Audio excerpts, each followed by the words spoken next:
Še vedno navijam za Maribor, še vedno prvo pogledam, kako je igral Maribor, potem pogledam, kako je igrala Rijeka, ne. In tako da problemov je kar nekaj, upam pa, da dobro. Zdaj, moj odnos do Ljudskega vrta pa je najmanj pomemben. Tudi, ali ljudje meni spoštujejo ali ne spoštujejo, ali so tam zdaj nekateri, ki niso vedeli, ali je žoga okrogla ali široglata, ko sem jaz bil v Ljudskem vrtu, pa se zdaj delajo pametne, tudi to je njihov problem, to ni moj problem. Jaz vem, koliko jaz spoštujem, koliko moja družina spoštuje ta klub. Mestno in pa klubno. Poslušajte, berite in klikajte Večer za vikend, ker smo z vami in za vas tukaj vsak trenutek. Zdravo, bralke in bralci, poslušalke in poslušalci, gledalke in gledalci Večera. To je podcast Večer je za vikend, tista malo daljša, recimo bolj sproščena različica našega dnevnega podcasta Večer je zjutraj. Sezona gripe je ob prazničnem času, zato tudi ena rotacija. Tokrat sem z vami Marko Kovačevič, v moji družbi pa recimo mu ogleden gost Matjaž Kek, nogometni trener. Gospod Kek, pozdravljeni. Pa najprej vprašanje, še drži ta naziv, nogometni trener? Ja, dober dan, hvala za povabilo. Seveda drži, to je moja kvalifikacija, ki bo vedno držala. Ko smo se dogovarjali za tale pogovor, moram priznati, da sem se parkrat zalotil, pa sem čim bolj pazi, da ne rečeš selektor, ker v 7 letih smo se to kar navadili. Kako je zdaj vam, brez tega naziva? Se še kdo zmoti, pa vas pokliče gospod selektor? Pa ja, mislim, časa je toliko, da so se nekateri kar dobro navadili to vse skupaj. Me ne zmoti. Opozorim pa, da je čas za nove junake, za nove heroje, da bo selektor nekdo drug. Seveda nekje pa ti ostane vzadej, ne moti to. Zdaj, da se vam pogodba z Nogometno zvezo Slovenije izteka, je bilo v bistvu jasno, še preden so se te kvalifikacije začele, ampak nekako ste tudi ponovno signali saj od predsednika Nogometne zveze Slovenije, da ni bilo nekih ovir, da bi se ta zgodba tudi nadaljevala.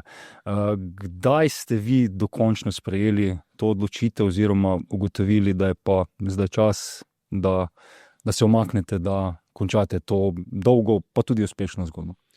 Ma ne, da se umaknem, da enostavno ne podpišem naslednje pogodbe.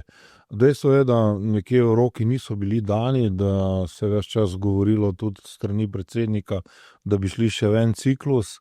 Meni je 7 let bilo že dosti, dokončno je prelomila že neki potek samih kvalifikacij, čeprav sem zelo hitro napovedoval po Nemčiji, da sicer poskušal še bom za svetovnim prvenstvom, ampak da je enostavno čas takšen, da kakšna druga energija, kakšna druga ideja, kakšna druga misel, tako da vse to skupaj, jaz sem že nekajkrat povedal. Vsa ta dramaturgija mi je šla na živce in mi gre na živce, ker je bilo nepotrebno. Dejstvo je, da so potem strani Nogometne zveze neki signali, da niso bili na to pripravljeni, kar je zdaj pač malo se vlečejo ven iz vsega tega. Se pravim, način, na kateri smo šli vsak svojo pot, je meni edino normalen, komunikacija edina normalna. Teh 7 let z prvim dodatkom pride na, ne vem, skoraj 124 tekem ali nekaj takega. To je eno življenjsko obdobje, ki te označi, ki te zaznamuje. Jaz sem tudi na koncu koncev to tako dojel in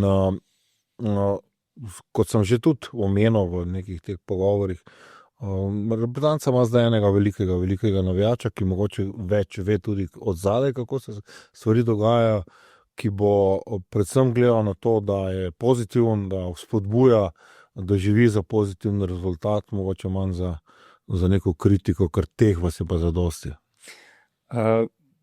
Spravi, niso bili samo ti zadnji rezultati razlog za to, da ste sprejeli to odločitev, kakšno ste se? Jasno, da so tudi na koncu drugi partner, ki je sicer predsednik dosti poudarja, da so pričakovali vse dodatne kvalifikacije. Meni niti v enem momentu mi ni bil postavljen nek cilj, ultimatum ali karkoli drugega, da se je zalomilo sigurno, če bi bili pošteni, pri tekmi s Kosovom. Ker vse do dejansko mi smo s tretjega bobna bili žrebani v to skupino.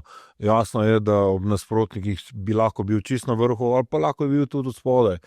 Da se je potem skupina razpletla, kot se je, z presenetljivo močnim, dejansko tistim, ki smo bili v problemu, pa zavedajočim se Kosovom, ki je pokazal svojo individualno kvaliteto in pa kvaliteto neke organizacije, nekega stalnega napredka. Da pa dejansko zdaj seveda živiš od rezultata. Evforija, ki je bila pogojena z uvrstitvijo, pa predvsem tudi mislim, da z dobrimi partijami na Evropskem prvenstvu, je postavila letvico zelo visoko.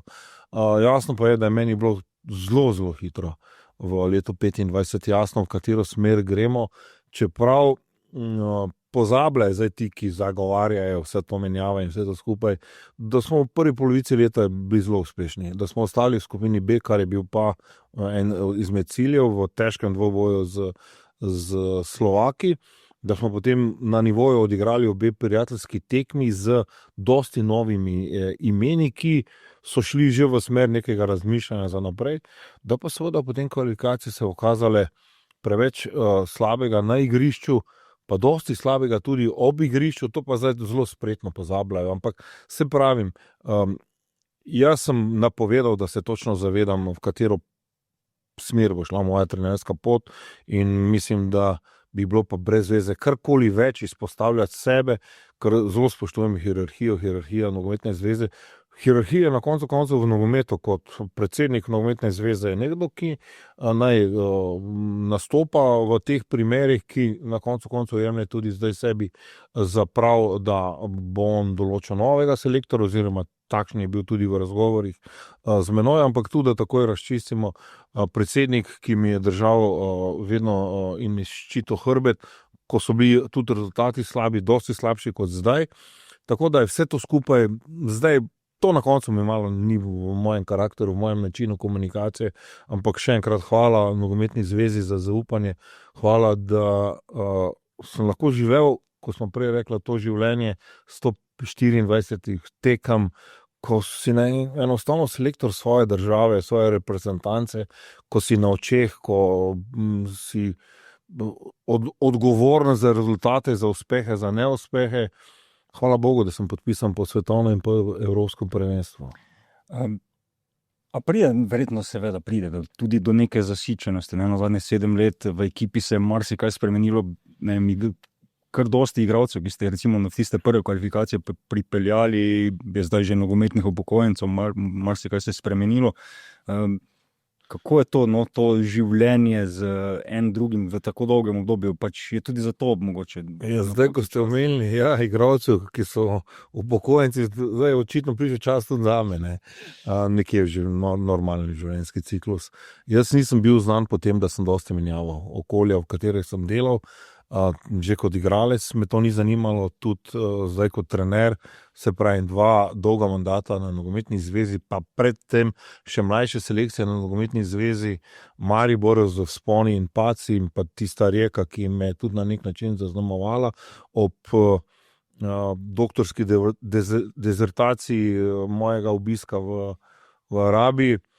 Tako da zasičenost ne more biti zasičenost v primeru, če seveda je neka uspešnost, in bolj ali manj, če hočemo priznati, na klubski sceni, pa tudi v reprezentančni sceni, selektorji, trenerji, ki trajajo, zanima nek rezultat, zanima neka kontinuiteta nekega dela, nekega zaupanja, in mene predvsem to veseli. Mene predvsem veseli tudi to, da sem končal tako, kot sem imel nekje v glavi svoj mandat. To se pravi, da nekaj si naredil, da te niso že prej menjali, ne. Ampak jaz mislim, da je dosti, da je bilo dosti, in da je tudi na koncu koncev neka komunikacija prišla v neko slepo ulico. Jaz pa nisem tip, ki bi prenašal te komunikacije, ko ni čisto odkrita. Se pravi, bilo je toliko dobrega, toliko uspešnega, lepega. Moment, v katerem sem prevzel reprezentanco, velika večina v Sloveniji se strinja na to mi je bilo zelo pogodok in opora v tem, ko ni začelo tako dobro iti. Na koncu koncev je tudi moja odločitev, da mesec po tem, ko sem šel z Rijeke, prevzamem to zavedo. Poznal sem že zgodbo. Mislim, če kdo poznal Katanec pa jaz, kako zgodbe letijo v teh odnosih. Meni je bilo jasno, da cilj mi je bil veliko tekmovanje, Slovenije dolgo ni bilo. Da bo trajalo, je moja življenjsko prepričanje, trenerska filozofija, da v Sloveniji, v reprezentanci težko dobiš generacijo na pladnju. Da se mora generacija, ki bo uspešna, ustvariti skozi 3-4 letnike, skozi različne nivoje karakterjev, skozi kvaliteto, ki jo pač imamo ob skromnem bazenu igralskem. Tako da tu mi je bilo čisto vse jasno. Meni je bilo jasno, če mi uspe skupaj z svojimi sodelavci, pa tudi tu se je dosti ljudi menjalo, ko iščeš idealno neko mešanico strokovnega kadra, igralskega kadra. Mislim, da mi je bilo jasno, ko bo euforija, rezultat bo euforija. Ko ne bo tako lestvica visoko, bojo takoj začeli noreti, tako kot se pač v Sloveniji to vedno dogaja, ampak da se razumemo tako, to je vse v nekem podnarekovaji nekega obdobja, ki mi je predvsem v glavi ostalo kot privilegij in pa kot neverjetna čast, da sem lahko bil del te zgodbe. Komunikacija ste menili, da ni bila prava. Govorite o komunikaciji znotraj ekipe ali tudi komunikaciji navzven do javnosti, do medijev, do nenazadnje nogometne zveze? No, vse skupaj, ne. Kar se tiče igralcev, to, če me kaj veselilo po vsem tem, je odziv igralcev, potem, ko je bilo jasno, da gremo narazen. To je tisto, kar te potem naredi nekje zadovoljnega v sebi, v notranjosti. In jaz sem, mogoče v prvem primeru celo ni bilo tako, mogoče na Rijeki tudi ni bilo tako, ker jaz sem že tudi nekje rekel, pa so mi to takoj začeli malo tako so začeli čudno gledati, da z mano je pač delati na nek specifičen način, ker pač stojim za svojim prepričanjem, za svojim pogledom na vse skupaj. Kar se tiče z nogometno zvezo, je sicer bilo neko zadovoljstvo in neko evropsko prvenstvo, bila je v ospredju reprezentanca, potem še mlada zraven in nekateri problemi so bili zelo lepo zakriti, ampak vse na koncu koncev je reprezentanca neko ogledalo vsega skupaj in tu so, kot sem že dejal, komunikacija je bila ok, ampak čutilo se je skozi kvalifikacije, kot nismo tako izstrelili se na prve 2 mesti, da je pa malo so začeli pogledovati. Ves čas je seveda tisti ljudje, ki so me hoteli že po Beogradu menjati, so bili živi, so bili aktivni, kar je zopet normalno. Jasno je, da Slovenija je zaživela v tistem momentu, v momentu celjskega načina igranja in pa doseganja rezultatov, ki je tudi imel vpliv na medije, vse to skupaj. Niti slučajno, da bi bila kakršnakoli užaljenost ali z moje strani ali pa kakoli, meni je bilo zavedanje, da raje gledaš nek spektakularen način ideologije v nogometu, kot pa nekaj drugega, ampak eno je seveda, če igraš na nekem nivoju, drugo je, če igraš proti Portugalski, proti Angliji, da ne naštevam še karkoli, ampak na koncu tudi proti Kosovu, ne. Tako da vse to ni bilo več tako tudi entuziastično, če hočete, tudi usmerjeno vse v uspeh, ker če bi bilo to tako, kot je bilo v primeru kvalifikacij za evropsko prvenstvo, kot se od prve sekunde bilo vse usmerjeno uspeh reprezentance, potem se nam ne bi zgodila tekma s Kosovom doma, ne, in tako naprej. In vse to mene nekje mi je začelo malo kljuvati, oziroma to je moje prepričanje, tudi kar se tiče mojega življenja, načina življenja, družine, prijateljev, je bilo jasno že povedano, kaj se bo zgodilo, ampak kaj boš govoril o sebi pred koncem kvalifikacij. To mi je bilo brez veze in zaradi tega pravim, da vse to tudi znotraj strokovnega štaba, jaz, kar se tiče tudi tega zadnjega obdobja, pa tudi na koncu prvega obdobja Miklaviča, pa vse to skupaj Benedejčiča, vse so to bili sodelavci, ki so dajali veliko širino, ki so dajali temu veliko kvaliteto. Potem so se zgodile tu neke spremembe, ta zadnja je bila na eni strani ta mladost, poznavanje že z časov, igralskih časov, Luka Brkleča, ki je z mano že 10 let, je enostavno to je potegnilo takšno energijo v igralce noter, da je bila eno izmed ključnih momentov tudi to. Kot sem pa že dejal, z nogometne zveze smo imeli tisto, kar smo rabili. Pogoje, ki so fenomenalni, nek mir, ko je bilo potrebno, tudi zaropotali so, jasno in glasno povedali, da se ne bo nič menjalo in to ti daje neko samozavest, neko odločnost, to so na koncu čutili tudi igralci. Ko pa se je seveda po evropskem prvenstvu nekatere stvari tudi na samem igrišču spremenile, tam pa, če si dolgo v tem poslu, če veš, za kaj gre, sem že začutil neke probleme.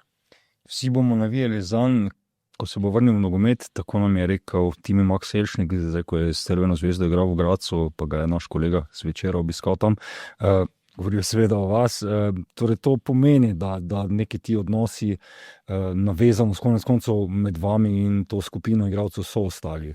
Nazadnje, če se spomnimo, lansko leto ste bili, bom rekel, kar malo ganjeni, no, da ko so se vam dogajale tiste življenjske preizkušnje, da igralci niso pozabili na vas, da so vam pošiljali neka sporočila, spodbude in tako da je nek ta človeški odnos med vami in njimi se vzpostavil in ostaja še zdaj. Ja, mislim, jaz, ko sem prej rekel, nek specifičen način svojega dela, imam tudi komunikacije z igralci. Tudi tu sem se jaz v zadnjih letih spremenil, upam, da na boljše in to mi tale odziv mogoče daje za prav. Nekje neka črta je postavljena, ampak jaz od prvega mojega momenta, drugega mandata, komunikacije z kapetanom ekipe. Meni je bilo jasno, kdo bo kapetan, pa zaradi tega, ker sem vedel, kakšno osebo, kakšno persono imam, kakšen karakter, in vedel sem, da bo stal vedno za reprezentanco, za svojo državo. In pa potem vse dalje. Ne. Vsi ti igralci, seveda, dosti nezadovoljnih v tistem momentu, ko ne igrajo, ko mogoče narediš mu kakšno krivico, karkoli. Vse to nek način življenja, ampak večina teh odzivov je bila, še enkrat poudarjam, kar me je naredila zadovoljnega, kar me je naredila srečnega. Tudi odziv strokovnega štaba, odziv nogometne zveze. Na koncu koncev smo skupaj živeli 7 let, tudi na koncu koncev so se ti ljudje v strokovnem štabu na nek način profilirali skozi vse to zgodbo, kar sem jih zbiral jaz in sem bil za njih odgovoren. In zaradi tega pravim, da je to meni to normalno, toliko zadovoljnega me je naredilo, kar se tega tiče. Jasno pa je, da pa seveda tu nekatere stvari smo začeli razmišljati malo drugače. Tisto, da je nekaj manjka neka energija, seveda tisto ne gre, če bo treba, če se bom zopet zaenatil, pa komu pokazal, koliko energije še je, ampak bom videl, zakaj bo šlo v naslednjem času, ampak tale komunikacija tudi na koncu z vami iz mediji. Zelo malo je bilo problemov, zelo malo je bilo tistih problemov, ki so kar zaznamovali generacije, pred tem uspešne generacije in vse to seveda skupaj tudi zahteva neko tvojo notranjo energijo, neko moč in vse skupaj, pa še potem neki problemi skozi privatno življenje in jaz sem rekel, potegnil boš črto in poskušal boš do zadnje sekunde narediti vse najboljše, če bo šlo kdo srečnejši, da bi Slovenija še enkrat bila na velikem tekmovanju, čeprav sem v sebi prepričan, da naslednjo veliko tekmovanje bo Slovenija zraven in potem je to, konec, hvala, nasvidenje, vse dobro vam želim. Popravite me, če se motim, mislim pa, da vsaj malo neke napetosti pa imate radi v svojih ekipah. Ne? Konec koncev v tem recimo najsrečnejšem obdobju za slovenski nogomet med lanskim evropskim prvenstvom v Nemčiji je tudi, predvsem v tem odnosu z nami novinarji, ko smo bili v Wuppertalu, ni bilo čisto, da bi zdaj rekli, neko prijateljsko sproščeno, da ste imeli vseeno radi neko distanco, mogoče celo malo izoliranosti ekipe od nas in podobno. Se motim? Ja, to morate vi sami sebe vprašati, oziroma bi bilo dobro v podcastu gostiti mogoče te vaše kolege. Gre za to, da vedno imam rad, da se vedo, kje je kdo kaj odgovoren. Ne? In projekt same Nemčije, projekt nastanka generacije za Nemčijo, vse to skupaj je seveda v slovenskem prostoru vedno zelo na meji. Zelo hitro se prevesi v neko negativo, zelo hitro se zgodi kak eksces, ki potem zaznamuje kakšno generacijo, predvsem pa zelo hitro se zgodi, da se začne tudi nogometni narod deliti. In jaz sem sam sebi zabičal, tudi svojim sodelavcem, sem rekel, vse lahko dovolimo, ne smemo dovoliti, da se skregamo, da pride do česarkoli. In zaradi tega, seveda, jaz imam vas zelo rado in vas spoštujem, ampak do tiste meje, ko je to vzdržno, ko je to strpno, čeprav sem vašim kolegom večkrat tudi rekel, da slovenski mediji pa vse to skupaj, to je kamilica za vse ostalo. Dolgo sem delal na Hrvaškem, pa da ne govorimo Italije, Anglije, kakorkoli. Ampak začutiš pa, ko se seveda tehnica nagne v negativo, ne? Kako bi mogel igrati, kdo bi mogel igrati, pa da je rok že pretekel, pa da je ljudstvo pokazalo rdeči karton, pa to je vse skupaj brez veze, ampak je pa običajno in je sprejemljivo. Pa jaz mislim, da je tisto naše druženje v portalu so bila ok, ko je bilo treba zaropotati, da sem se pojavil, ko ne, sem se umaknil nazaj, imam pa rad v svojem poklicu distanco, mogoče imam v privatnem življenju tudi dosti manj, ampak me je pa skozi kariero to kar zaznamovalo. Vse tudi na Reki, ne, ni bilo nič drugače. Na eni strani sicer familiaren odnos z lastniki, z predsednikom, na drugi strani pa zid pred igralci. Ravno zaradi tega, da se ve, kdo kam spada, kdo je zakaj odgovoren. Potem, ko je dobro, ne, ko so tisti nezadovoljni igralci, so vsi zelo z veseljem 15. hodili na banko. Polne premije, nagrade in vse to skupaj. Seveda drugače pa kek težek, pa vamo, pa tamo.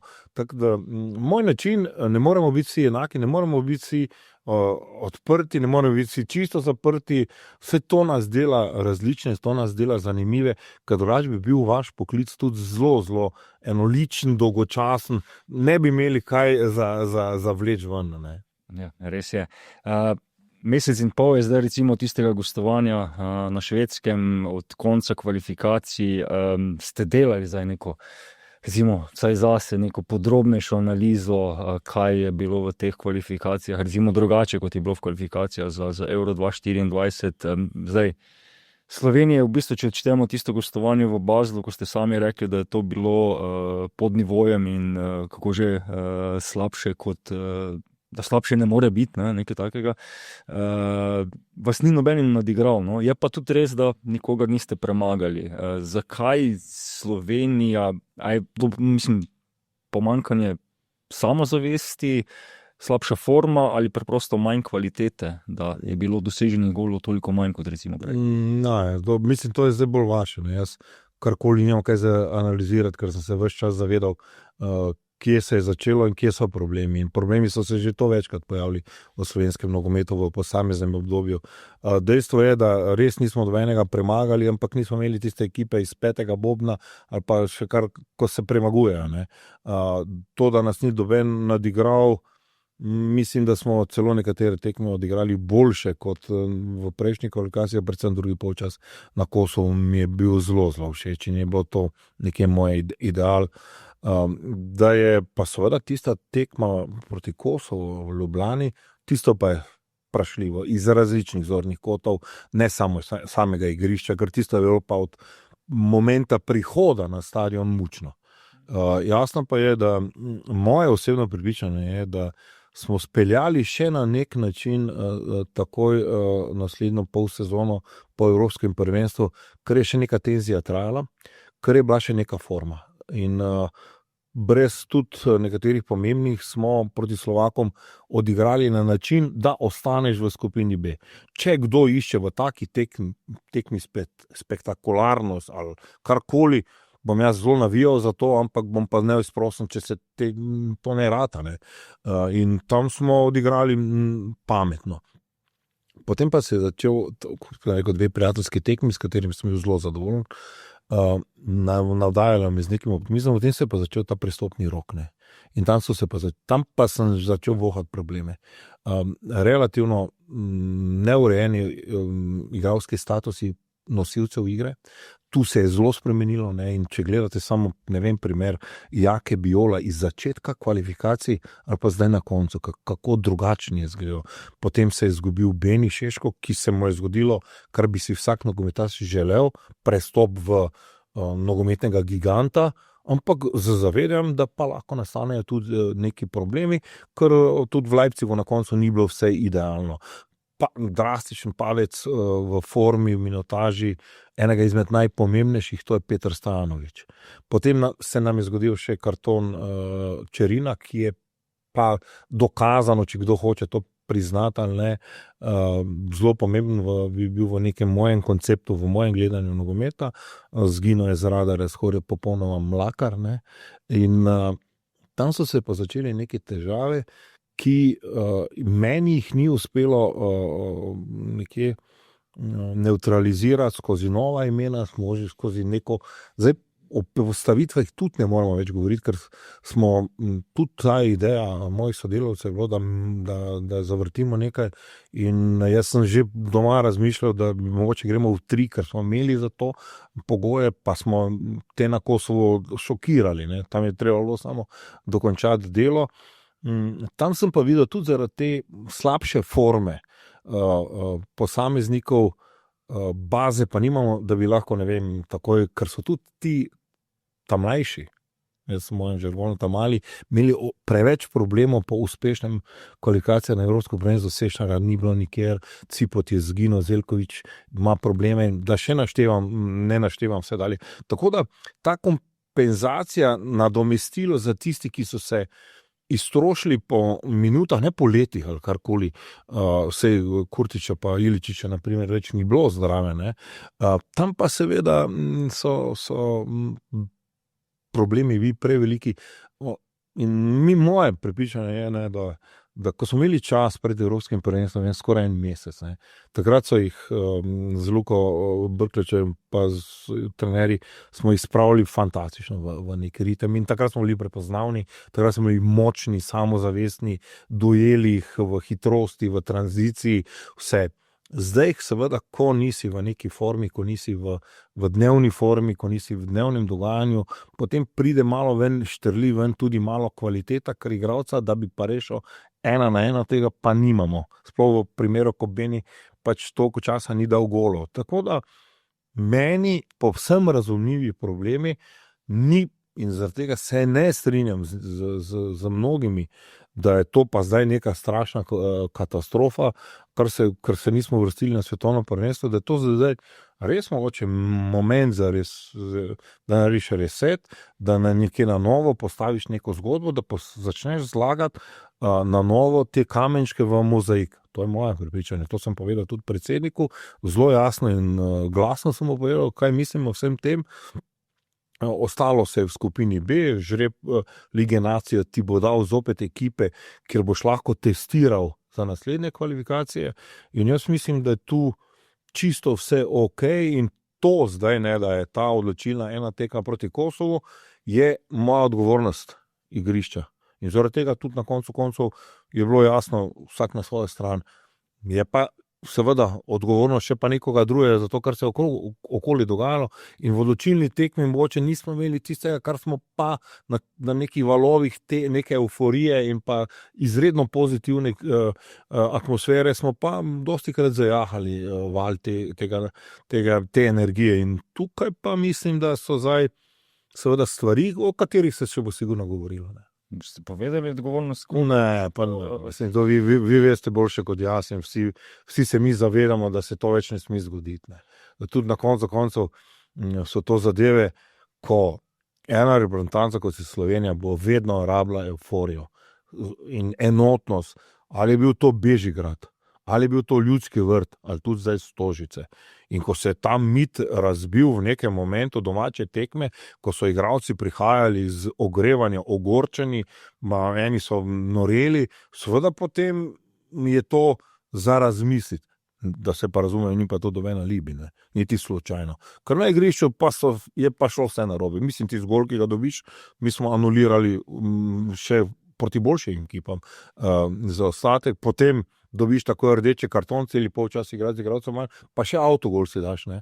Skratka, zadeve, ki so pač šle v slabo smer, ne, moramo pa razmišljati o tem, da je ob igrišču pa potrebna energija, in ko začutijo to igralci, ko začutimo mi, ki smo jih vodimo, ne vem, ko smo se mi vozili s tisto generacijo v Ljudski vrt, Mislim, tam sploh ni bilo vprašanje, ali bomo dobili ali ne. Takrat si vedel, samo način si mogel zbrati, na kateri boš zapeljal tekmo sebi prid. Isto zdaj, ko smo z Brda se vozili v Stožice. Mislim, to sploh ni dobenega, sploh se doben ni spraševal.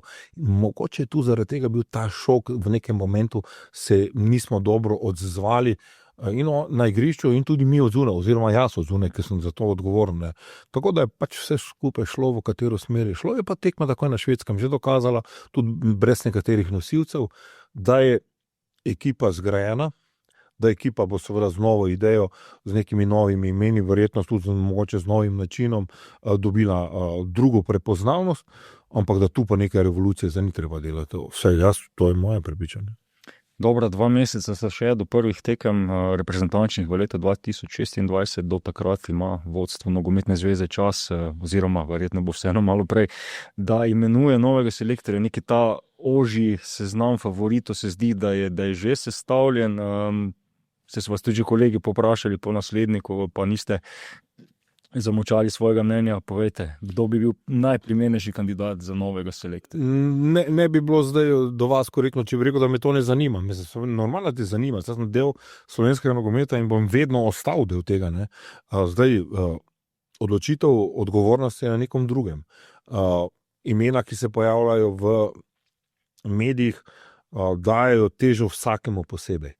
Jaz pri sebi vem, za koga gre in kar se mene tiče, ne, kdo bo, to nimam pojma, to verjetno vi veste več kot jaz. Jaz sem tudi predsedniku, ki je poprašal za mnenje, korektno in pa odkrito, kot vedno povedal, kaj mislim, seveda je pa na njemu zdaj odločitev, če je on tisti, ki odloča o tem. Moje razmišljanje je samo, da časa je škoda. Če je ta odločitev tako težka, potem ajde, razmislimo dobro. Če je ta odločitev že jasna, pa se zdaj čaka na primeren trenutek, potem je to meni brez veze.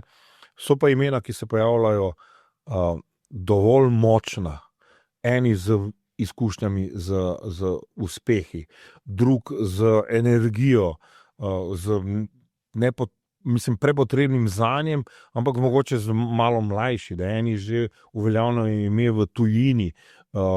Tako da, kaj zdaj? Jasno je, da po mojem je ta oseba bo sicer imela malo več polariziranosti, kot sem je jaz imel, in to je bil meni velik plus in pa privilegij, da sem skoraj z plebiscitarno večino bil izbran takrat. Jaz bi rad, da predvsem odločitev, ki bo, da bo sprejemljiva in da bo ta človek se začutil tudi neko podporo in pa moč, ki mu ga daje seveda tale položaj, oziroma da bo lahko v miru sprovedel to svojo idejo. Jasno je, da je zdaj da vseh strani leti, da je val tega, kot jaz zdaj pravim v zadnjem času, tega javnega nastopanja in izražanja in to populizem, da je zdaj zelo na vrhuncu. Lobiranja so ena odkrita, ena prikrita. Vsi, ki ste v slovenskem nogometu, veste, katera linija najmočnejša. Jasno je seveda, da je zdaj to malo zapakirano v celofan papir. Odločitev pa je po meni na eni strani zelo enostavna. Zelo enostavna in hujše bi bilo, če bi imel ti samo enega, pa tu bi ta bil 50-50, ali je ali ni. Kdo je zdaj to, ali je tudi na koncu, kot sem že rekel, če je strokovnjak z tujine, jaz zagovarjam sicer slovensko stroko, ampak če se tako odločijo, bojo že vedeli, zakaj so se odločili in naj za tem stojijo. Se pa strinjam, da pa v danem momentu nekdo v dvojni vlogi, pa ne vem, če je čas za to. Jaz ne govorim, da to ne gre, ampak če je čas za to, da bi to prineslo lahko zelo dosti problemov, lahko bi pa bilo to tudi dobro. In tu zdaj tisti, ki zbira, jaz sem moral zbirati, kdo bi igral levega beka, ali ta, ali on, tretji ali četrti. Zdaj naj ta, če se je pač zadal v to vlogo, naj pa seveda to sprejme z popolno odgovornostjo, ampak še enkrat, kdorkoli bo, si zasluži neko zaupanje, neko energijo, ki jo naj date tudi vi mediji, mi navijači in cela slovenska nogometna javnost, ker samo na ta način se bo prišlo do uspeha. Če bomo zopet levi, desni, črni, rdeči, z tega brega, z onega brega, pozabite. Ste rekli, da je dobro, da je mogoče več kandidatov, ampak takrat jeseni 2018 je pa res bil vsaj v javnosti se pojavilo samo en kandidat, ne? Jaz ne vem, meni je to predsednik takrat rekel, jaz sem po Reki mislil, da bom imel malo več pauze, ker tisto je bilo zelo naporno, tisto je bilo zelo izčrpavajoče, ampak ko te pokliče država, mislim, pa naj ne bo, zdaj to ne zveni za neka patetika. Jaz tudi sem slišal zdaj prebral v 2-3 izjavah, da se ljudje, ki so omenjeni, da se zavedajo, kaj to pomeni, ne. Jaz sem dokazal, da silne ponudbe skozi ta čas, ki so finančno, to se sploh ne more primerjati, ne. Tudi na koncu koncev plača, ki jo dobiš kot selektor, se za ostalimi selektorji ne more primerjati, ker kot ti en Srb reče, koliko zaslužiš, ali pa sicer zelo uspešen Hrvat, da ne rečem kajkoli drugega, potem boljše si tiho, pa si pa svoje misli, pa svoje delaš, pa gledaš, da ga boš premagal, ne. Seveda, nekdo drug mogoče to gleda na nek drug način. Jaz pravim, 7 let je eno obdobje, jaz bi na svojemu nasledniku želel, ne 7, 10 let, ker potem bomo uspešni. In potem se bo za tem stal nek rezultat. Še nekaj pa zagovarjam in dejstvo je pa tisto, nogomet pustite nogometašem. Tistim, ki vejo, zakaj gre, tisti, ki se na to spoznajo, tisti, ki so že dokazani v tem, onem ali pa drugem dejstvovanju v nogometu in tisti, ki se ne bojijo prevzeti odgovornost. Ker polovičarstva pa tu ne gre, oziroma všečnosti tu ne gre, oziroma biti nekje nek nek človek nekega pola oziroma neke linije, tudi to ne gre, ne. Ker jasno je, da nekaj časa bomo seveda sprejemali to, tudi če rezultat takoj ne bo okej, ker se pač nekaj novega rodi, potem se pa začne lahko v Sloveniji zelo hitro tolči na levo ali pa na desno, ne. In zaradi tega jaz pravim, odgovornost je sicer velika, pa tudi zato na koncu koncev zaradi tega predsednik nogometne zveze. Saj, jaz vem, da je bilo v Nemčiji fajn, se slikajo, pa kravata, pa fino, vsi se smeškajo, pa vsi ti tepajo po ramenu. Zdaj pa pride čas, ko je tudi mogoče tako, ko je pri nas trenerji. Ko zmagaš, sicer jaz se nisem nikoli heroj počutil, to res moram priznati, ampak ko pa zgubiš, takrat pa ni tako fajn, ne. Snemamo v finišu 2025, zunaj bo v uverturi v 2026, zato tako eno klasično, samo malo modificirano vprašanje za ta čas. Kje boste v novem letu? Jaz prvo neskončno uživam zdaj v Mariboru. Res uživam, 25 mi je bilo tudi privatno, ne lahko, predvsem te neki zdravstveni problemi, ki jih nisem bil navajen, ker sem pač tak tip življenja živim, ne. Kar enkrat so me nekje omejili v nečem in tam sem se s to svojo trmo, pa s fantastično pomočjo vseh mojih okoli sebe in pa strokovnjakom, ki sem jih neskončno zaupal, so me spravili ven iz tega problema, glavnega problema, in zdaj uživam v Mariboru. Zdaj se lepo oblečem dopoldan, naredim tisto svojo rundo po parku ali pa karkoli drugega, zdaj ko je malo bolj hladno, zvečer pogledati lučke, en džir po Mariboru, uro pa pol, koliko pač si zadam, in jaz v tem uživam. Jaz sem bil v svojem življenju zelo dosti izven svojega mesta. In moj pogled je mogoče malo drugačen, mogoče malo manj kritičen, pa bolj tak prijazen, ker sem pač z tega firtla, ker tu ste tudi vi zdaj, kje bom pa v 26, predvsem v Mariboru. Drugi del mojega življenja je seveda vezan na Reko, ne, oziroma Opatijo, in pa zdaj v zadnjem obdobju, zadnjih 10-15 let na Sukošani. In jaz tukaj v tem trikotniku, jaz se neizmerno dobro počutim. Meni sicer zajebavajo, pa nočem iti v Dubaj, pa nočem iti tja, pa nočem iti ne vem kam v Livinijo, pa ne vem kam, če mi je tu tako fajn. In če ste pa aludirali na to, kje bom delal, ne vem, ker vprašanje je, če bom še delal.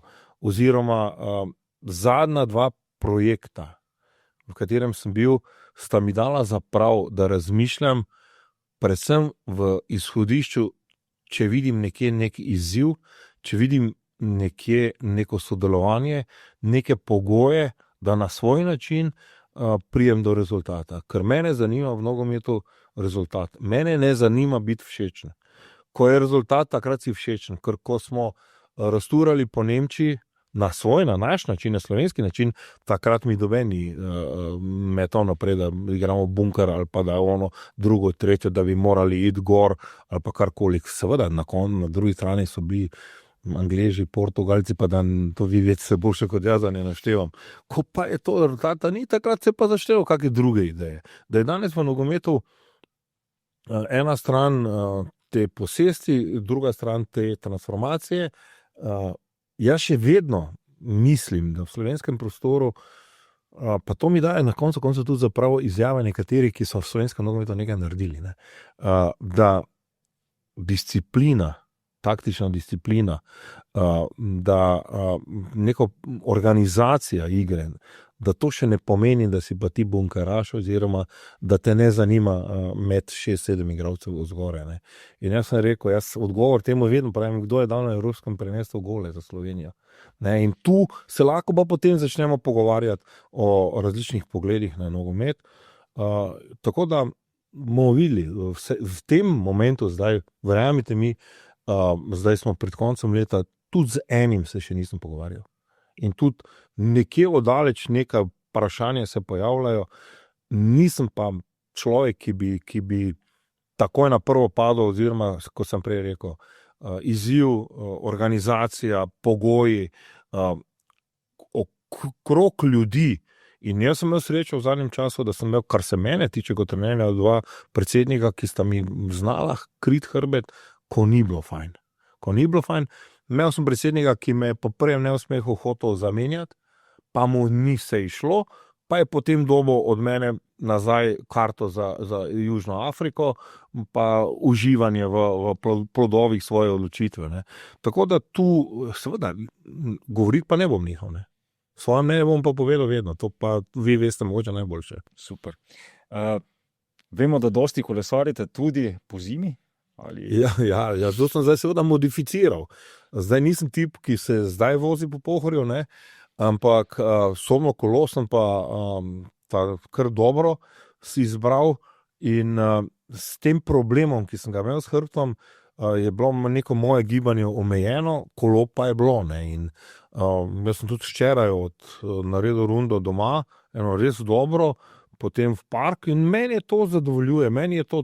Jaz sem življenju toliko pretekel, že preko odigrali, pa potem tudi kot mlad trener sem rad tekel po parku, zdaj tega več toliko ne morem in zaradi tega mi je kolo neka sprostitev, tudi neko nabiranje neke energije, moči, ob tem pa neizmerno uživam v naših kolesarjih, ne. In mogoče mi tudi zaradi tega ta moj kolesarski del življenja mi tako spoštovanje vzbudilo pri naših kolesarjih. Je pa verjetno tudi dobra pozicija na kolesu, da malo vidite, kaj je novega, kaj se dogaja, kaj je v mestu, kaj je v njegovi okolici. V okolici pri Mariboru je malo specifičen, ne? Nima nekje urejenih kolesarskih poti toliko, gre pa gor dol, ne? In zdaj seveda nisem več 45, gor je že malo teže. Elektrika me še ni na kolesu, mislim, me še ni premamla. Kar se pa dogaja po mestu, to pa raje na 2 nogi. To pa v hoji in tam pa pregledam čisto vse. In zelo sem na tekočem, tudi zdaj skozi te praznike se zakadim, pa vidim, katera ulica je razkopana za neprepoznavnost, v kateri smeri potekajo obnovitvena dela, kam se steka življenje v Mariboru, tako da jaz neskončno živim v Mariboru in jaz sem zelo, zelo ponosen na Maribor. V kakšni kondiciji je Maribor? Pred časom ste dejali, ne, da v Mariboru ugaša vse več luči. Zdaj smo sicer v času, ko je luč ogromno, ne, ki naj bi prinašala neke topline, ampak bo tako tudi, ko bo ta novoletna dekoracija ugasnila. Ja, seveda, realnost je realnost takšna, kot je, in pred njo ne smemo bežati niti v božično-novoletnih praznikih. Jasno je, da je življenje seveda iz dneva v dan težje. Živimo v času, ko so novice, tiste prve novice, bolj ali manj vedno negativne, ne? In ta netrpljivost, to deljenost, to vi imate odgovornega urednika, ki je eden izmed boljših v tem, veste, da gremo proti volitvam, da to se moramo se zavedati tega, ne? In mislim, vsi se da vidimo, kaj nas zdaj čaka, bombardiranje z ene strani, z druge strani, kakšni kondiciji bo samo mesto, tudi mesto je seveda odvisno od tega. Jaz sem včasih celo malo prekritičen bil in jaz ne vidim to vse slabo v mestu. Še vedno je toliko tega in zadnjič mislim, da je bil petek, mesto je bilo pred večerom nabito polno. Potem so se zgodili še stari, ki so dali mestu tisti pravi pečat. To je moja vizija mesta. To je to. In takrat je bilo to mesto za priti, za ga doživeti. Maribor je težko, da bo pravličen kot Celje ali pa kot Ljubljana. Ampak kar neke stvari se tudi grejo v pozitivo, z mogoče prijaznejšo komunikacijo, z malo več razumevanja, kakšni smo pač Štajerci. Bi se dalo nekatere stvari še lepše zgraditi, ampak vse pravim, jaz tudi pomislim, ne, da bi šel iz Maribora. Ne. Tudi pomislim, ne, čeprav imam, kot sem že menil, življenje mi je dalo to možnost, da lahko zbiram. Ne. In zaradi tega je seveda moment, ko se bojo lučke ugasnile, takrat bo nastopilo naslednje 3 mesece opasno stanje. To bo rock'n'roll, težki rock'n'roll. To se že zdaj karte delijo in že zdaj se tolče z težko artilerijo. Jasno je, pomemben moment volitev za vsake države, na koncu nestabilnost v svetu, ti daje za razmišljati, če hočeš ali nočeš, če imaš, ne vem, ob tem pa še borba, seveda, preprostih ljudi za preživeti vsakdanje probleme, ki so, ni enostavno. 2-krat ste že omenili volitve. Je to mogoče tudi za vas neka priložnost, ker vemo, v preteklosti so vas menda že prepričevali, da bi dali ime na kakšno listo? Ali... Ni šans, mislim, če enkrat se prekoplješ oziroma pretolčeš skozi nogomet, skozi fuzbal, pa tam doživiš vse zmage, vse poraze, vsa veselja, vsa ponižanja, potem, mislim, jaz se ne znam predstavljati vsega tega.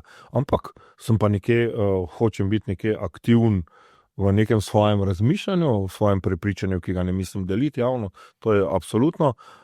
Predvsem pa hočem, ker mi je to zopet mi dal to nogomet, da je bila ta razdeljenost manjša, ker nogomet, ko je združil, je celi svet vedel, kaj pomeni Slovenija. In tudi tu bi seveda rad malo več razumevanja, malo manj te sovražnega govora, tega, kar je zdaj prisotno, in tu se ne smemo zatiskati oči, ne? Ampak da ne bom zdaj postal kaki politični pamflet ali karkoli. Zavedam se vseh teh problemov, spremljam vse te probleme, ne zatiskam si oči, če mi mogoče življenje malo pač boljše, zaradi tega, ker imam malo večjo neodvisnost. Bilo bi tudi nekaj mi ni okej, da te zadeve ne, ampak v politiko pa to pa ni šans, pa si stajo nori, kaj. Ne, to pa ne. Piramida vam pa zdaj ni všeč? Ne. V novi podobi? Ne. Všeč mi je, ko sem zjutraj takoj seveda, Maribor je bil zdaj zopet Maribor, meni. Ko se je začelo snežiti, ko je to pobelilo vse, ko je to bilo, tako je bilo nazadnje pred 17 leti, je bilo meni takoj seveda, takoj ti slike letijo spomini. Všeč mi je bilo, ko sem videl špure od Flisarja po piramidi, ni mi pa všeč, ker je če je to za neko prehodno obdobje, ok, to razumeš, predolgo je to vse skupaj trajalo, to se bi dalo zopet ampak mi to Mariborčani moramo to zaštrikati vse skupaj. In jaz upam, da bo iz te piramide nastalo nekaj prepoznavnega, ker strinjam se s tistimi, ki so ta Titov most, še vedno je Titov, in upam, da bo stal, ko se pripeleš v Mariboru, tista piramida, pa tisto vse skupaj, mislim, to je eno lepo, to je enostavno, to je top. To je za smučanje ne bo nikoli, ne? Ker tudi snega ne bo verjetno več dosti krat, ampak meni piramida pomeni vedno nek simbol Maribora. Manj kot Kalvarija, na primer, čeprav tudi Kalvarija je seveda vredna vsega občudovanja. In jaz bi rad, da se bi to zapeljalo v neko celoto mestnega jedra, piramide, Kalvarije, Lent je vsak dan lepši in tu priznanje, če kdo hoče priznati z mojega zornega kota, vsak dan lepši, seveda zdaj še treba pogledati na drug konec, malo proti Pohorju in to povezati vse skupaj, pa bi lahko bilo zelo fajn. Da se še vseeno vrnemo malo k nogometu. Pred leti ste mi v enem intervjuju dejali, da nekdaj bi se radi malo vrnili v tistim koreninam ali pa osnovam, da bi mogoče pa nekoč spet delovali v kakšni mladinski šoli, kakšnega ni nujno velikega kluba. Je še ta želja ali vendarle zdaj še ta profesionalni najvišji nivo nogometa na prvem mestu? Osebno zavedanje, odkot izviram, odkot izhajam, je vedno bilo, da sem prehit, oziroma karijera mi je trajala zelo dolgo, skoraj 39 letu. Zadnje obdobje ni bilo fajn zaradi teh težkih poškodb. Potem takoj na klop ob Bojanu Prašnikarju in takoj neka druga odgovornost, nek drugi pogled. Po tisti mariborski epizodi, ko je šlo gor dol z mojimi norimi idejami, pa seveda z delnim razumevanjem, včasih nerazumevanjem tistih ob igrišču, ampak vseeno v interesu našega svetega kluba, je potem pa sledilo eno obdobje, ki me je pa naredilo zadovoljnega. V 15, 16, 17 selektor, nekaj pomaga tudi v Mariboru, takrat pri U15. Tisto je pa nekaj drugega. Tisto je pa neko zadovoljstvo, neko iskanje poti približevanja tem mladim nogometašem in pokazati, povedati, jim razložiti vse lepe strani nogometa, vse tudi tiste zadeve, ko se zgubi, ko si razočaran. In tisto mi je bilo ok. Danes bi bilo revolveraško, da bi rekel, ja, ali še na tem najvišjem nivoju, ali pa s pogledovanjem z mladimi. Ampak če lahko in če bo kdo hotel, bom vedno pomagal, kar se nogometa tiče.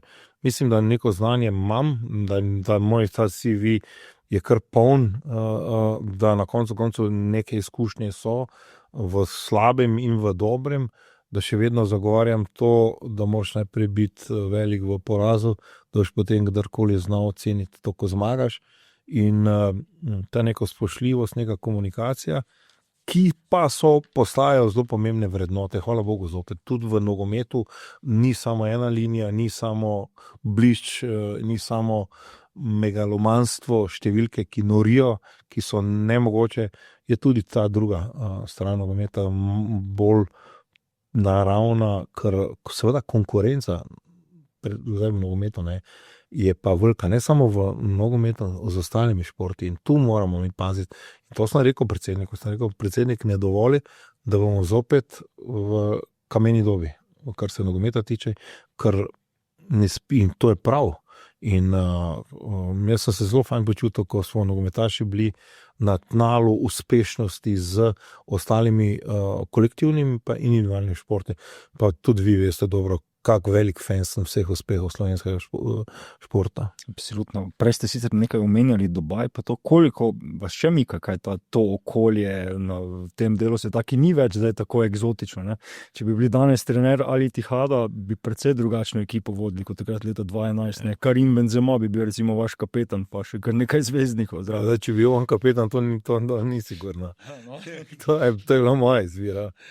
Gre za to, da je tudi ta svet seveda šel strašno naprej. Ne. Da zdaj se igrajo tam svetovna prvenstva, zdaj igrajo največji zvezdniki.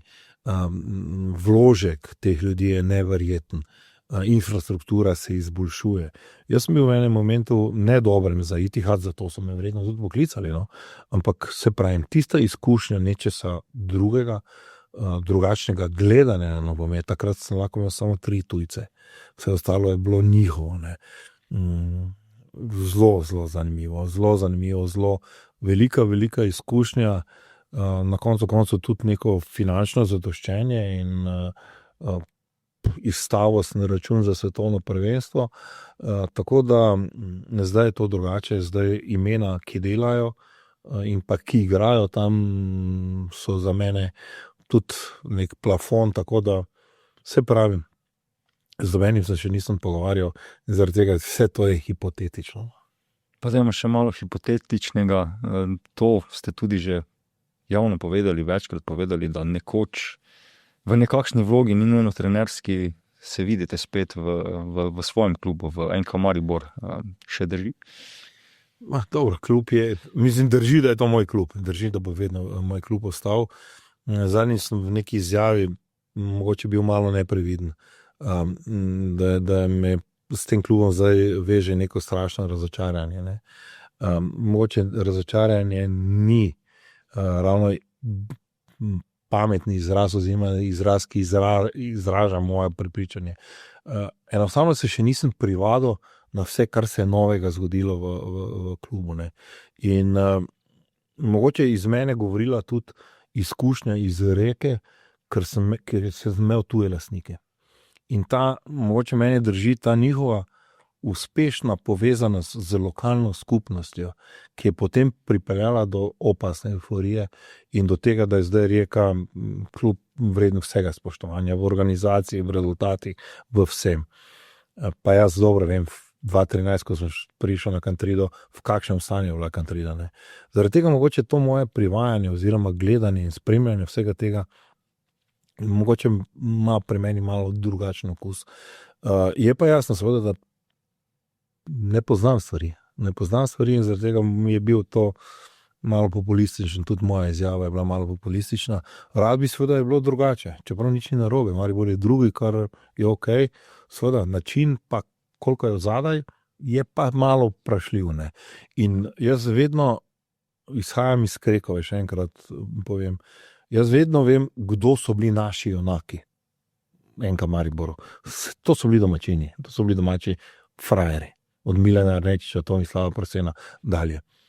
In zato mogoče zdaj seveda nismo mi navajeni, da prevladujejo tujci, da je tudi neka ideologija razmišljanja popolnoma drugačna. Jaz dostikrat se sprehajam mimo, gledam treninge v 15, v 17, v 19, tam je zelo malo štajerskega naglasa, ne, v tem. Nič narobe, vse selekcija, mi smo tako majhni, se mora selekcija delati. In verjetno se bomo morali na to vse skupaj navaditi. Jasno je pa, da Maribor je pa še manj romantičen, kot na primer v primeru slovenske reprezentance, kaj se tiče rezultata. In tu šteje samo rezultat, tu šteje trofeja. In v Mariboru smo se naučili, da igramo za trofejo, da igramo za premagati največjega konkurenta in pa osvojiti trofejo. S tem iti v Evropo in se pokazati v Evropi. In seveda, če tega ni, potem se postavlja vprašanje. Hkrati pa sem zelo vesel, da so me zelo hitro v nekem mojem razmišljanju pa navijači demantirali. 8 ali 9 tisoč jih je zbralo na derbiju, ki je bil izven konteksta borbe za prvo mesto za trofej. Se pravi, da je baza še vedno je. Da je seveda zdaj to različno pojmovanje, koliko je to dobro za tujimi vlagatelji. Jaz mislim, da je to dobro, ker drugače vprašanje, če je klub še sploh bil. Ampak vi veste malo boljše to problematiko v klubu. Jaz mogoče sem preveč vezan na to mojo Rijeko in na tisto filozofijo in malo manj na to, ki za zdaj sicer še ni dala rezultatov, ki je požrla 3 moje stanovske kolege, ki zdaj vprašanje, kako dolgo bo rabila, da bo skurila tudi verjetno 4. In jasno je, da če ti igraš za Chelseajem, če ti igraš v Ligi prvakov, da zdaj ne moreš biti happy, če se ti zgodi, da včasih pa zgubiš tudi od Aluminija doma. Ne? In to so te zdaj nihanja, na katera se bomo morali navaditi, ne bi bilo pa fajn. In tu pa bi bili seveda vsi nesrečni, če se nam bi zgodila katastrofa, da klub enostavno ugasne.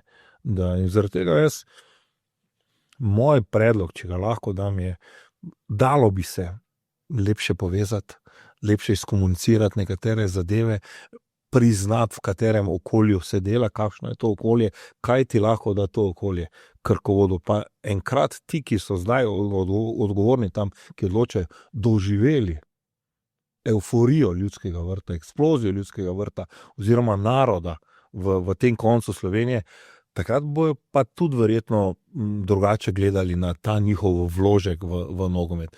Ker Mariboru bo težko, da bojo samo številke. Ne? In to so dokazali ljudje, ki so z malimi številkami naredili za to, kar nekateri rabijo po 100 milijonov.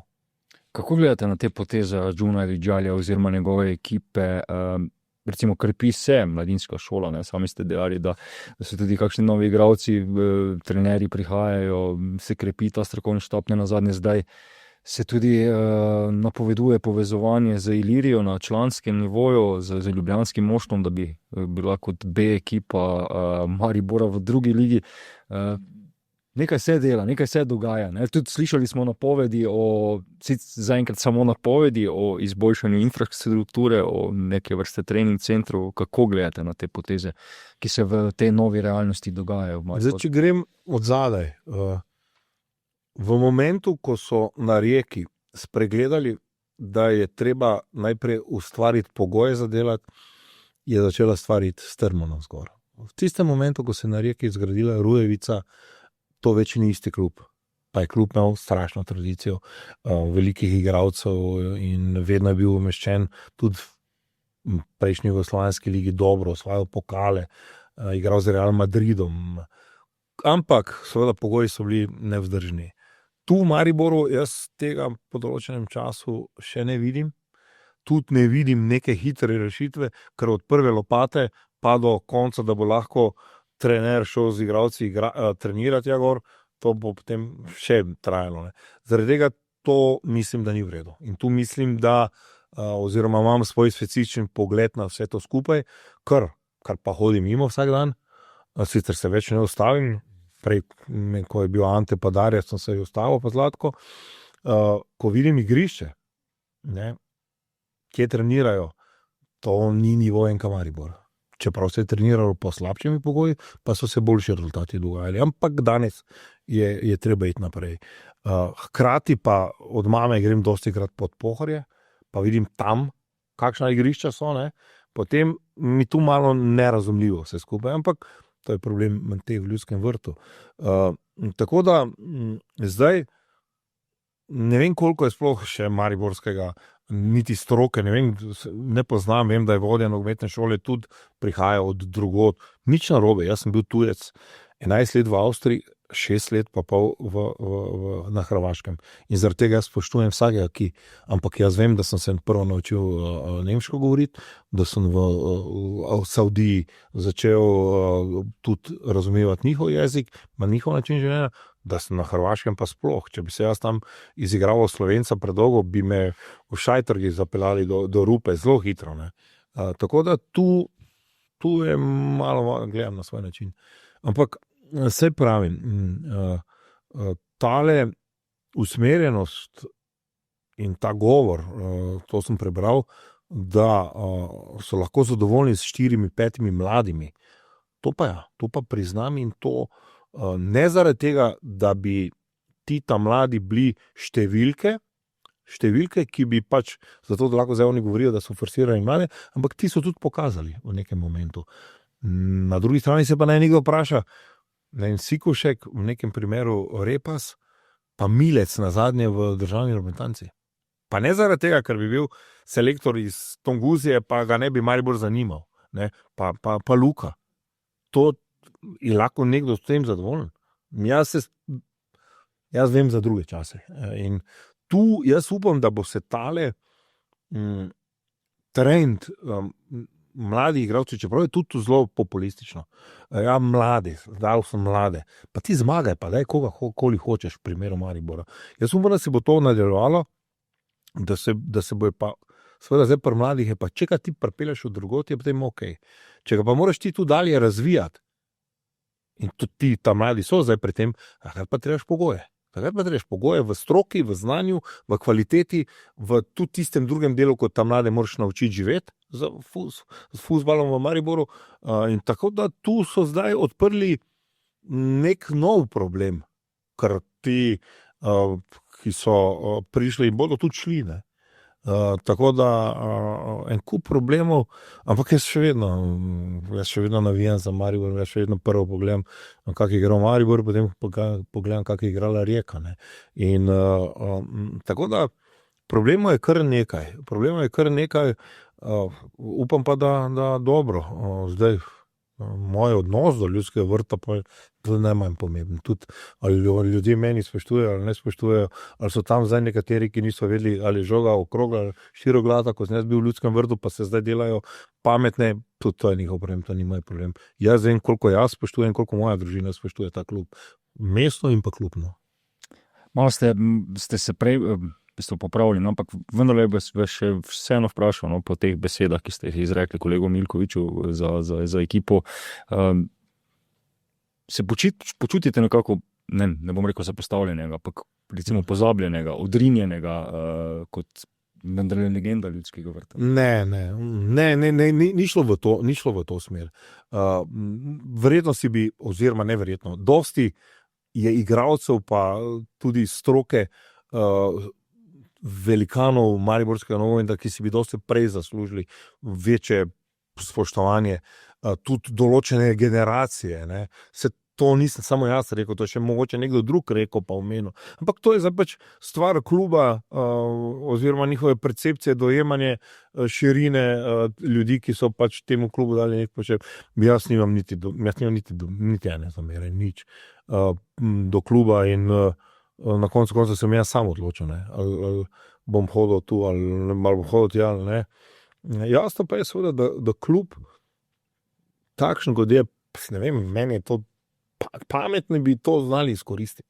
Pametni bi probali izkoristiti znanje, ampak dokazano znanje ljudi, ki so Maribor pripeljali v višave in o katerih jaz upam, da se še bodo kaj zgodile, bo pa zelo težko, ne.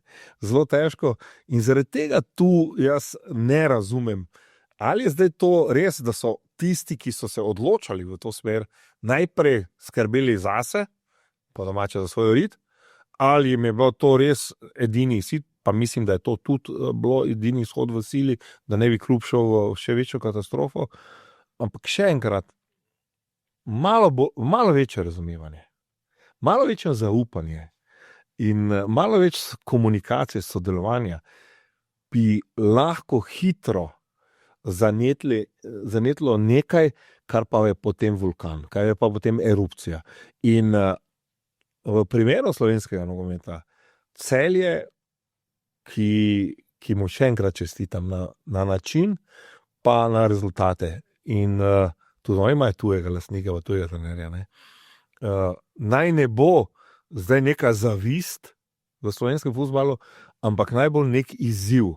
In jaz upam, da v Mariboru bojo čim prej začeli funkcionirati na ta način, ne pa zdaj, konkurenti bojo zeleni, pa zdaj so plavo-rumeni. To bo vedno ostalo, pa črno-beli, škoda, da so zdaj bolj bogi, ne. In to bo vedno ostalo, ampak kot izziv, kot to, kak bi se jim približal, ne pa da oni uživajo v Confederation League, imajo 12 pik fora, ti pa imaš svoje probleme in dolgo že nekaj časa še to traja, ne. In zaradi tega, evo, to so neka moja taka razmišljanja, ampak se na moja razmišljanja, sem pa vam prej rekel, da tiho pa ne bom, ne, pa če imam prav ali pa če nimam prav. Se pri nas, pa ne govorim samo za enka Maribor, ampak na splošno slovensko nogometno krajino prehitro odpovemo nekemu nogometnemu znanju, izkušnjami. Zlatko Zahovič je denimo 5 let neaktiven v nogometu, mogoče se na kakšni kolesarski turi kdaj srečata, zdaj bolj na kolesu te dni, oziroma ta leta? Ja, zdaj znanje, če se zdaj tudi pred Kekom pa Zahovičem so bile generacije, ki so zaznamovali slovenski nogomet. Tudi čital sem nekje Vilja Amerška, kakšen odnos imajo v Olimpiji do njega, ne. Pa kakšen igralec je bil Vilja Ameršek, vejo tisti zagriženi navijači Olimpije, da to je bilo nekaj, kar si lahko samo občudoval, da v Mariboru sploh ne govorim. Imel sem zopet to srečo, privilegij, da sem bil v času, ko so v Mariboru pomenili Milana Rejčiča, nekaj Tomislav Brosevich, Branko Horjak, pa da ne naštevam vse skupaj, sigurno bom koga pozabil, tudi trenerje, od Džalma Markoviča, Kiki Omeragiča naprej, ne.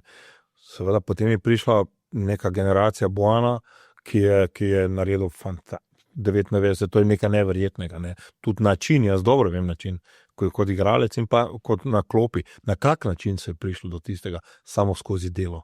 Neverjetno delo, odrekanje, trpljenje, muka, ampak potem se je zgodil Lyon, pa ti so vse skupaj, da ne našteval. In potem je seveda prišel zopet nek vakum in pa generacija, ki je igrala, ki je osvajala serijsko naslove, ki je igrala Evropo in Evropo na najvišjem možnem nivoju, tako da pameten, ali pa tisti, ki je dovolj samokritičen pa objektiven, bi verjetno koga kaj vprašal. Ne? Zgraditi zid ne gre.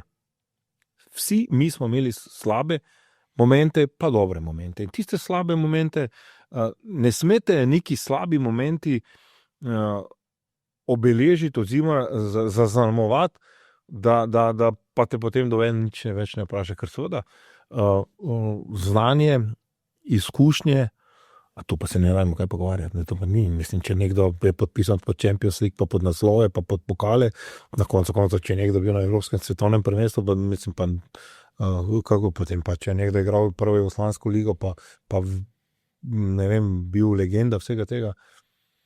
Jaz nisem prepričan, da se je nogomet začel igrati v Mariboru v zadnjih 15 letih, da se je igral tudi prej, ne, in jaz upam, da ta spoštljivost ljudi, ki so zdaj tam, ki so z tega našega konca, da ni vezana samo zaradi osebnega interesa, ne? Ker vse tisti osebni interesi so Maribor pripeljali v situacijo, v kateri ni bila dobra.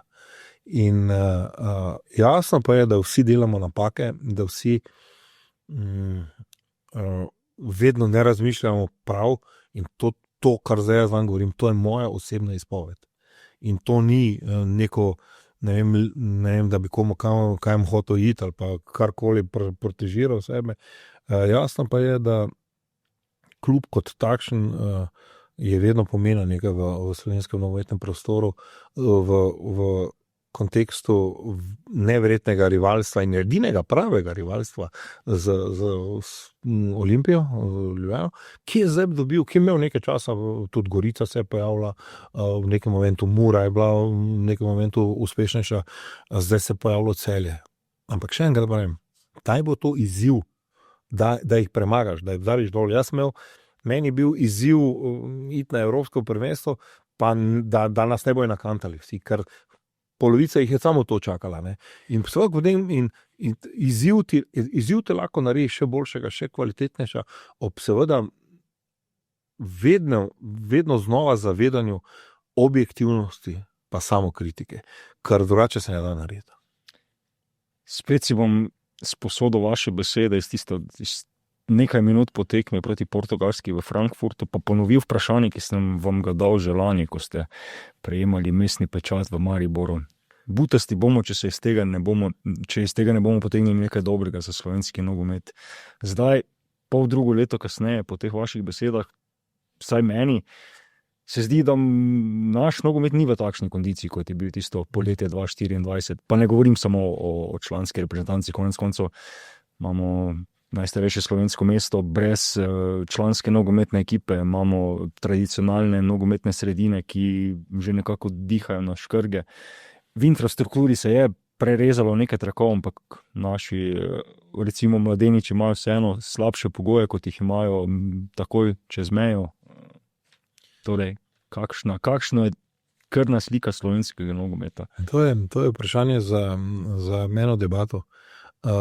Jaz sem enemu, oziroma nekaterim sem rekel na nogometni zvezi, nekaj smo hudo narobe naredili, da se nam je zgodilo leto 2025. Zaradi tega, pa ne zaradi tega, kot ste vi rekli, da se niso ponovili rezultati A selekcije, tudi mlada selekcija, ne. Nekaj je dobrega.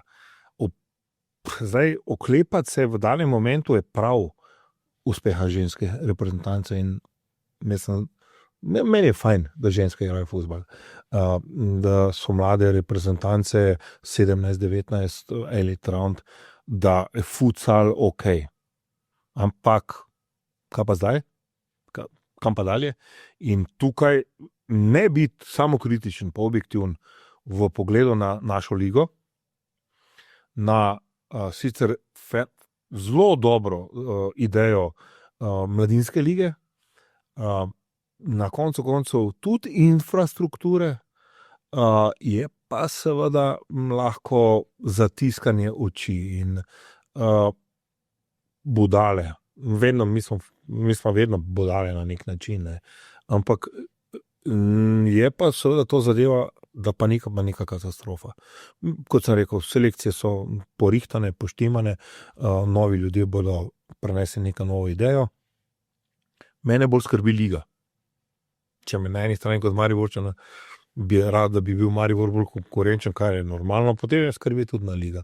Me ta liga, ker dokazano je, da, in to sem tudi toliko zadovoljen, tudi mi je ta eno od lepših zadev, Elšnik, Karničnik, pa še kdo, da so te naše lige preleteli v evropski vrh, da moramo skrbeti za ligo. Enostavno si ne smemo dovoliti, da tam, ko so nekje tuji vlagatelji, še nekje pol lige pa je na eksistenčnem minimumu. In to ni dobro. In to bo mogel na nogometni zvezi nekdo, oziroma nogometni zvezi, cela nogometna familija. In če smo lahko familija bili, ko smo v Nemčiji z vami 30 v naši bazi, bili takrat pametni, pa vse vedeli, potem tudi dajmo zdaj, ne, ker optimist pa sem. To pa mi ni, to pa mi je ideja, da bo reprezentanca sigurno, ker mislim, da je zložena, no, da bo Celje se razvijalo, tudi nakazali so to, da Maribor hoče znižati, ampak tudi treba gledati dol, ne, in neka razvojna druga liga ima ena 2-3 projekte, ostalo je, ne vem, kaj se dogaja, naprimer Gorica, 2-krat naslov prvakov, zdaj jih ni nikjer, oziroma še zelo pomembne nogometne središča. Tako da imamo pa seveda mi nogometaši strašno konkurenco, že prej sem rekel, košarka, rokomet, odbojka, ostali kolektivni športi, da ne govorimo o individualnih športih. In tukaj, če bomo zaspali, bo problematično. Ampak to pa je potem tista širina, ki jo pa jaz zagovarjam, ne. To pa je širina pogleda, ki ni fokusirana samo v eno smer, pa ko tam pukneš, te ni. In tu mislim, da bi rabili tudi boljšo komunikacijo, večjo povezanost, in mene slovenski nogomet je zaznamoval kot v momentih velikih razočaranj, ampak velikih uspehov, velikih evforij. In tista evforije so mi pa dajala to, da zagovarjam to povezanost, to enotnost, to prepričanje, da rivalstvo, ja, da pa za uspeh je treba navijati, za Celje, za Olimpijo, ko so v Evropi, ko igrajo proti Mariboru, ne morem navijati za Olimpijo. Pardon, tudi če sem selektor, ker potem bi bil licemer in potem bi govoril nekaj, da bi pač nekomu ugajal. To pa nočem, ne. Jasno pa je, da bo pot je seveda pa težka. Finance ne bodo boljše. Težko, da bojo boljše, ne. In nekateri klubi so pred propadom skoraj, ne. A baza je pa od tu, ne. Baza je pa, vsi so oni, razne redkih izjem, so šli skozi vse naše selekcije, da so prišli do A reprezentanci. Isto klubi, ne. Če je Celje z tujim vlagateljem, s tujim trenerjem, ampak z 8 Slovenci zaznamuje Evropo, pa magari v Confederation League, ki je neprimerljiva z Euroligo ali pa da ne govorimo o Champions League, ja, potem je to nekaj dobrega narejenega. Ne? In če iz tega dobiš 6 reprezentantov in ti se zdaj prodajo dalje, ja, potem je to neka meni logična pot. Kje druge, kaj lahko vzamemo, ne vem. Evo, upamo, da to logično pot najde še kdo. Gospod Kek, hvala za tole prijetno druženje, da ste si vzeli čas, vse dobro v novem letu. Dragi bralci, bralke, gledalci, mi pa se še vrnemo za nekaj kratkih ekonomsko-propagandnih sporočil. Poslušajte, berite in klikajte Večer za vikend, ker smo z vami in za vas tukaj vsak trenutek. V tokratni številki Večera v soboto preberite: S Tino Vrbnjak, igralko ljubljanske drame, dobitnico nagrade Prešernovega sklada, smo se pogovarjali o tem, kako se igralka s stališčem sooča z vlogami žensk, ki brez pomisleka pristajajo na patriarhat, pa z režiserji in umetniškimi vodstvi, ki tega ne problematizirajo. Kako pomembne so izbire tem in stališč v gledališču in kako v televizijskih serijah in kakšno vlogo sploh še igra umetnost. Govorili smo tudi s Tomom Potokarjem, britanskim kirurgom slovenskih korenin. Čeprav je upokojen, prostovoljno pomaga v najhujših kriznih žariščih. Večkrat je bil tudi v Gazi, nazadnje letos poleti. Spregovoril je o svoji izkušnji dela v peklu. Grozno je, ko si primoran otroku amputirati ud, ker ni druge rešitve. Sploh, ko to počneš pogosto. Imel sem primere, ko smo operirali otroka, ki je izgubil celo družino in je edini preživel. Tudi če ga rešimo, je težko, ko ob sebi nima družine, ko okreva, je med drugim dejal v pretresljivem pogovoru. Da bi se v novem letu znali razveseliti drug drugega, da bi drug drugemu privoščili uspeh, da bi se politiki v parlamentu kdaj tudi objeli med seboj. V zapletenem svetu, polnem globalnih in lokalnih izzivov, si vseeno lahko kaj zaželimo. Kaj takšnega, kar predrami naše upanje. O željah so spregovorili različni predstavniki naše družbe, od kulture in znanosti do vere in gospodarstva. Kolegi iz edicije v nedeljo pa pripravljajo: Mnogi so pokleknili pred Turki, Maribor ni. Zgodovina mora dobiti obraz in glas, sicer ostane oddaljena in mrtva. Nastanek romana o turškem obleganju Maribora leta 1532 v intervjuju pojasni zgodovinar dr. Dragan Potočnik. K pisanju romana, ki je zame poklon mestu, me je vodila predvsem tiha vrzel v našem spoznavanju lastne preteklosti. Slovenski jezik je zame stalno izziv, a hkrati velika spodbuda. Večino sem se ga naučil sam. Biti nagrajen za vloge v slovenskem jeziku, ki ni moj materni jezik, ima zame še globlji pomen. Pravi italijanski igralec Francesco Borci, ki z družino živi v Ljubljani in ima slovenski potni list. Tomba la bomba. Serijo o velikanih športa zaključujemo z Albertom Tombo. Italijan ni najuspešnejši smučar vseh časov, kar nekaj fantov in deklet se ponaša z več olimpijskimi kolajnami, z več zmagami v svetovnem pokalu, z več uvrstitvami na stopničke. Je pa Tomba z naskokom najbolj priljubljen smučar v zgodovini alpskega smučanja.